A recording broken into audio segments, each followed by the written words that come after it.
All right, back for another beer review, and today I'll be reviewing yet another beer from the Old Thunder Brewing Company, and they're out of Pittsburgh, Pennsylvania, and this is their False Kingdom. So this is an IPA that comes in at 6.8% alcohol by volume. No IBUs listed. Time of review. This can is just under 3 weeks old. I want to give a huge thanks and shout out to Old Thunder for this beer. So big thanks to them. Now, last weekend I went to the 2023 Rochester Real Beer Expo in downtown Rochester, New York. I hung out with the FLX boys, Dan and Mike, along with their significant others, and we had a lot of great beer. And there were quite a few beers or I should say breweries that came from Pittsburgh, and Old Thunder was one of them.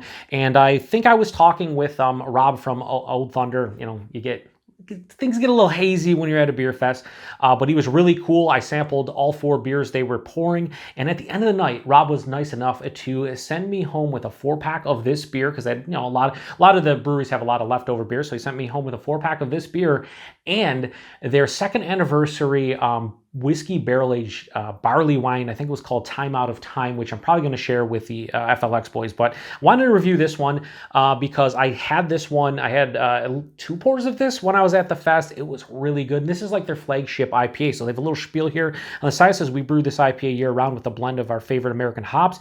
It is a bright and balanced with a fruit-forward hop character. False Kingdom is a beer that was built on experience, creativity, and passion. It was really good. Now, as I pour this, I'll tell you another little story. Back in early last year, 2022, a friend of mine, a viewer of the channel, Dan, sent me a Pittsburgh-centric beer mail that included 3 beers from Old Thunder, and one of them was their first anniversary double IPA they called 2FK, which was basically a double IPA version of this beer. So I didn't get a chance to try their flagship. I got a chance to try the anniversary double IPA, and that beer was the best of the 3 that he sent my way. It was quite tasty, a lot going on. So the fact that I get the chance to try just the regular version of this is really exciting, and it's super fresh at just under 3 weeks old. And I can't thank Rob from Old Thunder enough for hooking me up with a 4-pack of this. So anyway, this has that, bright kind of orange color. I'd like to say honey orange, very murky, very turbid. Can't really see my hand through it. Can't even see any kind of shadow or anything. It has a off-white head that's a little bit creamy, a little bit soap sudsy. Hold it up to the light, you can't see through it. So yeah, that plays the role of a hazy IPA, New England IPA. They just say IPA, and a lot of breweries do that. They'll just say IPA, and then you see something hazy like this, and you know it's in the New England style. So let's get a nose. Vibrant.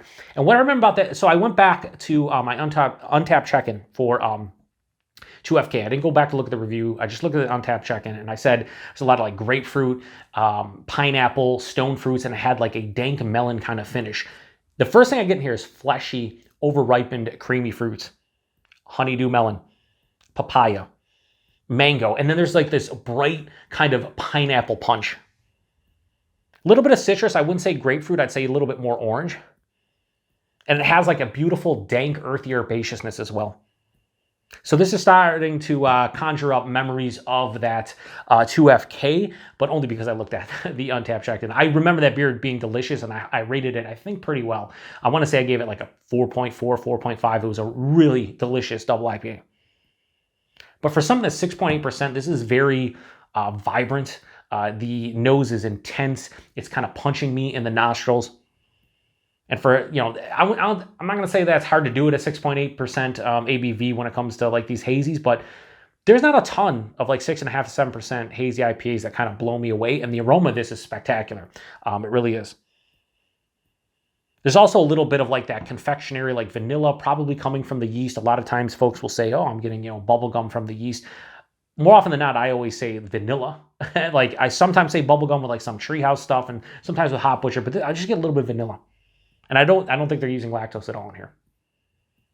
Yeah, just smells really fruit forward, but like, again, fleshy, creamier fruits, that dank kind of herbaceous earthiness that is on the, in the aroma, like after everything. Just, I feel like it's going to be well balanced. I don't know if it's going to be as good as 2FK, but we got to try it. So cheers, everybody. And thanks again to Old Thunder.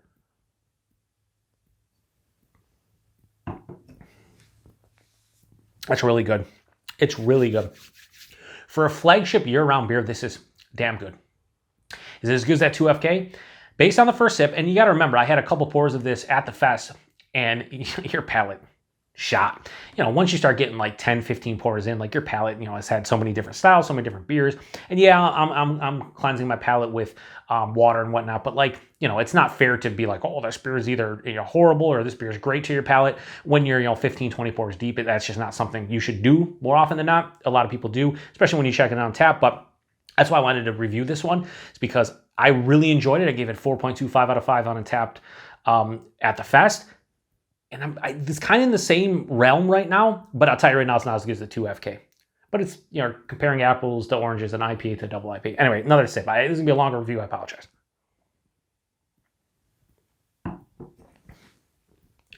Body, medium, higher side of medium, 6.8%. Nice. The mouthfeel kind of won me over. This has, a mild to moderate carbonation, but more to the mild side of things. This is really soft and smooth. It doesn't have like a luscious creaminess, but really soft and smooth on the palate, and it makes it infinitely more drinkable and enjoyable from that aspect because it just kind of like, it's kind of like cloudy to some degree. It's pillowy on the palate, just kind of slides down. Very easy to drink. The taste, more citrus in the taste. Tip of the tongue, ruby red grapefruit, orange, and it's like a zesty and juicy kind of citrus component. Like you're taking like the all-encompassing, I'd say grapefruit and orange, both of them. So you get the juiciness, you get the rind, you get the zestiness, all at the forefront.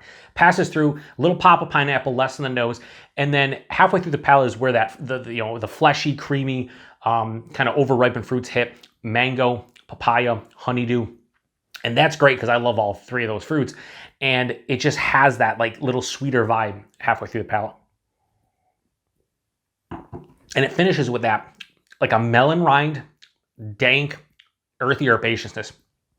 Herbaceousness. Almost couldn't say the word. Not a lot of bitterness here. This is mildly bitter, but it has a semi to full-on dry kind of, I'd say like this is like 75% dry. So they're right in between like semi to full-on dry. Pretty dry on the finish. It's not overly sweet to begin with, which is nice. Not getting that vanilla that I was getting in the nose, so that's very welcomed. 6.8%. The body and the mouthfeel might fool me to say this is 7.5 to 8, but I think 6.8, it's really nice, especially for the body and mouthfeel, and you can't taste the ABV. This is just a really, again, I'm always impressed when somebody's like, hey, this is my year-round IPA. This is our flagship IPA. And when I hear flagship or year-round, what I hear that, it's like, this is the beer, you go to the brewery, they're probably going to have cans of this. If it gets distro around town, you're probably going to see this at most of the beer stores you go to, maybe some of the restaurants. This is going to be a beer that you're going to probably be able to find fresh most of the time in the local area. When I hear that, the first thing that I always am reminded of is the Big Ditch Brewing Company here in Buffalo, New York, and it's their Hayburger. That's a beer that's like their flagship beer, and you can pretty much find that one fresh and everywhere. And I'm not saying that's exactly the case for Old Thunder. I think they're just over 2 years old now, so and probably not everywhere, but that's what I think of this beer, and I think it's a really fucking good beer. I'm glad, again, they gave me a 4-pack to go home with, and I was able to review a can of it because it was kind of my favorite hop-forward beer at the fest, which is why I had a couple pours of it, and I'm telling you, it's just a really well-made, well-rounded, good beer. If someone handed me this, if I asked for a hazy around here, I'd be super thrilled with it. So there's not much more to say about it. Again, the 2FK I gave like a 4.4, 4.5. It was definitely better than this, but again, that was a double IPA.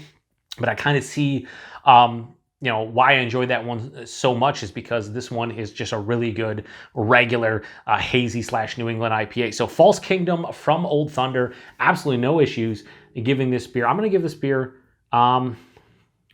I give this beer straight 4.25 out of 5. Why change it? What I said on Untappd, it's very reminiscent of what I had at the fest, and it's pretty damn fresh, super fresh indeed. It's just under 3 weeks old, and yeah, this is a beer that if I was in Pittsburgh and I wanted a hop forward beer, I was at a restaurant or I was at the beer store, this would be like old reliable. Hey, this is just a really good, well-made hazy / New England IPA. Price point availability: $17 a 4-pack. I saw on their website. Maybe a little pricey for some, but nowadays when it comes to beer, like everything else just is crazy. You go to the store now and you buy certain things that used to be, like certain chips. You go and this bag of chips used to be 2 for $5, or you'd see it for $3, and now it's like $4, and you're like, what the hell happened? Inflation, the economy's just crazy. So a lot of these breweries, they got to make money. They got to stay in business. So $17 a 4-pack, I have no issues paying that for something this good. Honestly, it's a little bit pricey, but you pay for quality, and I think this is a quality product. And availability, it's Old Thunder, I really don't know. So those of you in Pittsburgh or in and around Pittsburgh, if you know of this brewery, do you know their availability? Or if Old Thunder happens to watch this review, if you could let me know the availability. Again, we saw them here at a beer fest in Rochester, New York, which is in Western New York. And that's crazy that we had so many Pittsburgh breweries, but it's pretty awesome. Also, I think a couple of the guys who started this brewery, they used to be employees at Brew Gentleman and in Pittsburgh. So they started this brewery, and I've enjoyed the few beers I've had from Brew Gentleman. I've really enjoyed the few beers I've had from Old Thunder. So if you've had this one before, post in the comment section, what do you think about this? What else should I try to get my hands on from Old Thunder if I can get any of their stuff going forward? I can't wait to review that time out of time, and I'm gonna go and I'm gonna go review the rest of this. I'm gonna go drink the rest of this off camera and enjoy it. So huge thanks to Old Thunder, specifically Rob, for this one. Thanks everybody stopping by for another beer review here on the Beer Patrol. To the next one. Cheers.